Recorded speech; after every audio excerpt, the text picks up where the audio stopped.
recognize the Honorable Rebecca W. Holt, Superior Court Judge, District 10, Wake County.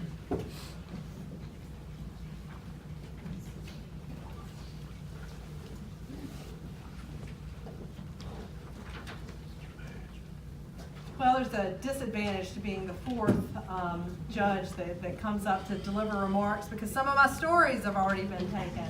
And it's also a disadvantage to going after Carl Fox because I didn't bring a box of presents, but we'll get through this. My name is Becky Holt, and it has been my great privilege and honor to appear before Judge Hight on many times during my tenure as an assistant district attorney in Wake County. Judge Hight, as has been mentioned, is well known for handing out stiff sentences to deserving defendants in the most serious cases, earning him the nickname Maximum Hight. There is one often repeated story where Judge Hight handed out several long consecutive sentences. The defendant, adding up the time in his head as Judge Hight handed out each sentence, protested, "But Judge, I can't do all that time." To which Judge Hight responded, "Just do the best that you can."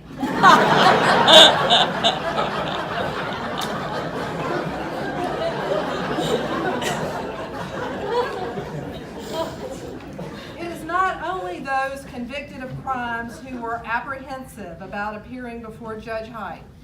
Attorneys who appeared in Judge Hight's courtroom knew that they better be well prepared, have witnesses available, and be on time. And by that I mean on Judge Hight's time. I remember one of the first cases I tried before Judge Hight. We had taken a 15-minute break in the trial. I went across the hall to my office for a few moments and returned to the courtroom. Before I opened the door, I could see through the glass in the courtroom that Judge Hight was sitting on the bench, that the jurors were in the jury box, that the defendant was at the defense table with his lawyer. And I walked in and I panicked. I'm late for court, and I turned around and we had a clock like that on the back wall, and I checked the time. We still had 5 minutes on the 15-minute break. Judge Hight smiled. Later he told me I just wanted everyone to know who we were waiting on.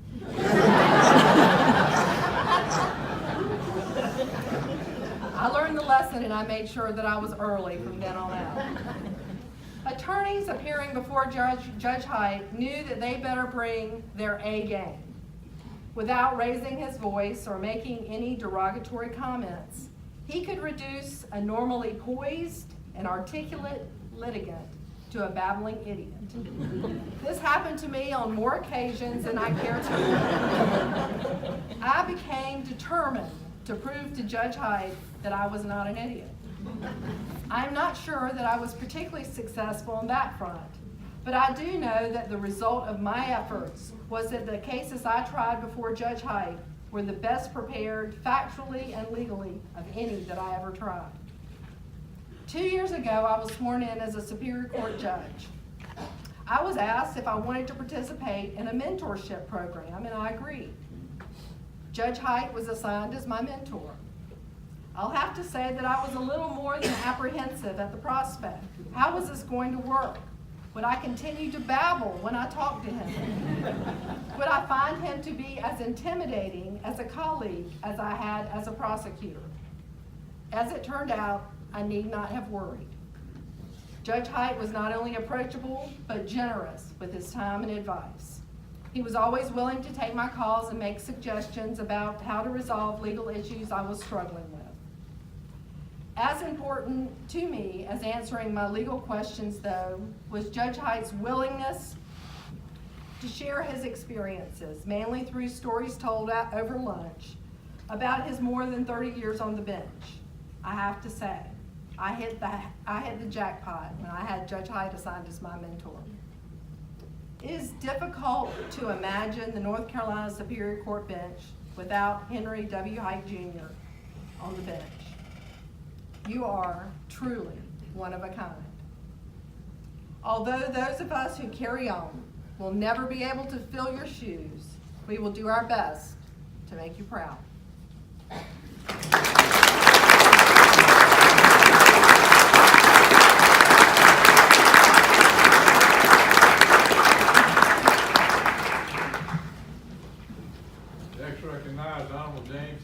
Martin Jr., Senior Resident Law Superior Court Judge, Durham County District 14. Former Duke football player. Bench warmer. Thank you, Judge Hobgood. Good afternoon, folks. Good afternoon. It is truly marvelous to see such a large crowd. I can tell you for sure, I am glad it's not a Monday morning. Because if it were, we'd be in a world of hurt. Judge Hight, thank you so much for allowing me to participate in this ceremony. Thank you, Judge. Yes, sir. It's a huge honor. It's a huge privilege. And I'm going to remember it the rest of my life. I want to also thank Ella, because I suspect you had a little bit to do with it. So thank you very much. You think being the fourth in line is hard, the fifth in line is really hard. So I'm going to be quick. Some of the things that these folks have already talked about, I may allude to, hopefully with a little bit of humor. That's the way this is meant. And hopefully I don't offend anyone. There are a couple of people in the audience, and I'm not so sure about it. Judge Hight, others have and will speak to aspects of your career, and I've been bestowed with the honor of publicly reading and presenting to you a letter sent to you by the Honorable Governor James B. Hight, Jr., commemorating the occasion of your retirement. I was also told that I had a couple of minutes to add my perspective to this momentous occasion. And it looks like some other folks didn't get that message from me, but I'm going to stick to it.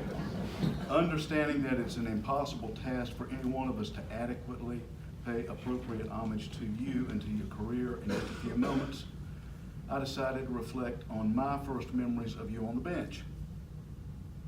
To give some context to this memory, I'd like to talk for a moment about mannerisms, and some may call idiosyncrasies of judges, many of whom you all have appeared before, and these are all judges that I appeared before out of the 3rd Division.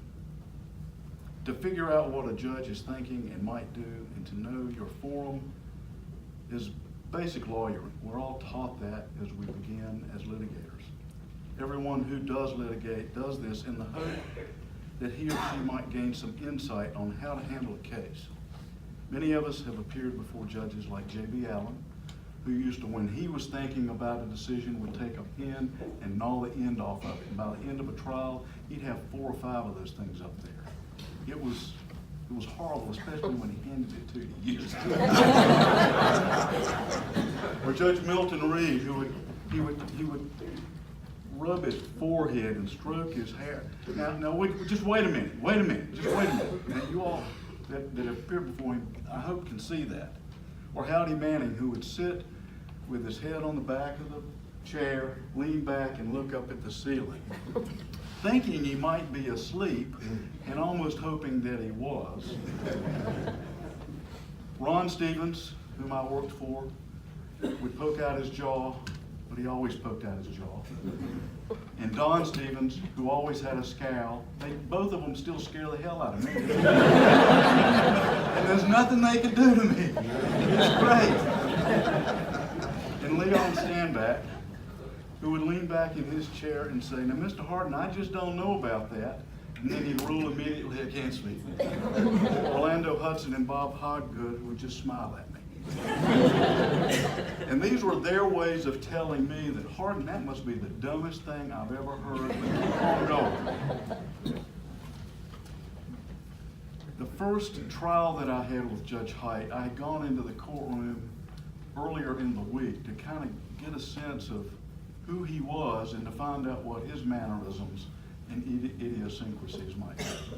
And to be sure, the glasses would drop, but he did something with an ink pen that I found fascinating. He had a way of rolling that ink pen, and I still can't do it. I don't know how he did it. But as he was thinking about whatever one of the lawyers was saying, he would be gently rolling that ink pen. And you could tell he was thinking about what they were saying and what they might do. Well, my first trial was a case by the name of Jinky Bun. Jinky Bun was a bad guy. And I had worked my tail off, Ron, trying to prepare that case. because I was working for one at a time. And we tried that case, and we got to the end of it, and defense counsel made a motion to dismiss at the close of state's evidence. And then I got up and I made what I thought was just an eloquent, on point, absolutely great response to that motion. And as I was speaking, I saw those fingers in that pen, and they were doing this. Hell, I got this knocked. I'm gonna do great, no problems. I sat down with confidence. About 2 seconds later, he said, "Motion to dismiss is allowed." I was completely deflated. So I learned about that pen, and I relayed that to my colleagues, because we used to fight about, in our staff meetings, who was going to get to appear in front of Judge Hight. Becky, you all probably did too. I know that it called some. And Rob as well. We would fight about who was going to be in front of Judge Hight. Not because of anything that you might imagine was untoward, and I'll just leave it to you as to why a prosecutor might want a judge like Judge Hight. But we knew that it was going to be done once, and it was going to be done right. And that's what we wanted. Because Ron Stevens used to tell us, as assistant DAs, trying a case the second time after a year from the decision is like eating cold gravy. Judge Hight, we never had to eat cold gravy with him. It was great. When I became a judge in Durham and was placed into the regular rotation with the judges in this division, David Hope very often assigned me with Judge Hight and Judge Hobgood, and I suspect it was because he believed I needed additional help and guidance. And I got it, because they were so kind. They would ask the new judges to go to lunch with them, and they had a thing on Tuesday. It was called Hot Dog Tuesday. And so wherever we were, if we were in Raleigh, we'd go to Pharaoh's, and you could get 2 hot dogs, and I hope I'm not telling on you, but French fries and a drink for like $4.85. You just can't beat that in Raleigh. And there were other places, and then in Durham we would go to some places like Jimmy's Famous Hot Dogs. And I just appreciated it so much because they were both, in particular Judge Hight more recently, they were consistent about asking us to go to lunch with them to mentor us, because they knew that we needed it. And you've heard others more or less say the same thing, and so I guess I'm echoing the comments. But we learned a lot from you. There's no way that we can pay the debts to you that we owe. There's no way that the state can pay the debts to you that it owes, other than to say thank you. Now, my task, according to Ella, was to read and publish a letter sent to you by the Honorable Governor James B. Hunt Jr., and I'll do that at this time. I write to congratulate you on 34 years of outstanding service as a Superior Court judge in North Carolina. I was very proud to appoint you in 1984, and I followed your career with great interest. I appointed you because you were an outstanding attorney with great potential to be an excellent judge. You, of course, came from a great family, and your father was a great leader in legal circles. The fact that you and I have kinship has nothing to do with my appointment of you. But it didn't hurt. I have observed your career with special interest because of you being a Hight and from Vance County, from which my grandfather came in the 1880s to show farmers how to cure tobacco. I have always felt a closeness to you because of our relationships. While I have not followed all of your cases, I was particularly impressed with your recent decision which upheld North Carolina's constitutional separation of powers between the executive and legislative branches. Again, Judge Hight, I congratulate you and take great pride in your very successful career. I look forward to a time when we can visit soon. My best to all of your family, sincerely, James B. Hunt Jr. Thank you, Judge.